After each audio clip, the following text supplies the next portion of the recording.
Everyone, good morning সবাইকে। কি দিছো মা? ধোঁয়া তো। আজকে আবার গরু দুধ দুয়ানোর ভিডিও নিয়ে এসেছি। ভিডিওটা দেখো আমার মা কি অবস্থা করেছে। বাবা আসতিছে। এটা কি মানা যায়? এত ও দেখতে পাচ্ছ? দাঁড়া। এই ধোঁয়াটার কারণ হলো এখানে আমাদের প্রচুর পরিমাপে ঠান্ডা পড়েছে। এখানে নয়, সব জায়গায় ঠান্ডার পরিমাপটা এতটাই বেড়ে গেছে, যার জন্য আগুন দেওয়া হয়েছে। একটু তাপ হবে আর প্রচুর পরিমাপে মশা, সেই কারণে। তো কিছুক্ষণ পর কিন্তু ধোঁয়াটা কেটে যাবে।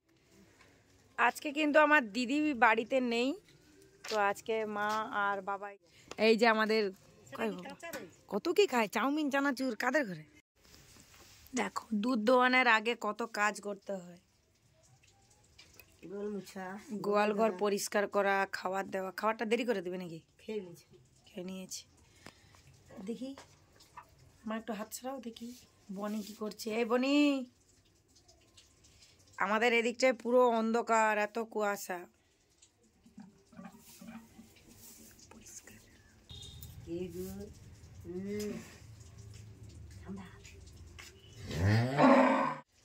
তবু অনেকটা কন্ট্রোলে এসেছে আগের থেকে যে হিসাবে আগে পা মারতো, সেই হিসাবে। ওই দেখেছো?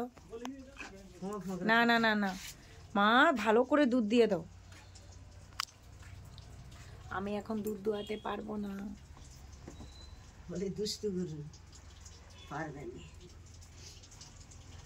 মায়েদের যে গরুটা ছিল লক্ষ্মী, এইভাবে একটু বেঁধে দিতে হয়, তার কারণ এখনো তো সিং মারে। আর আমাদের বনি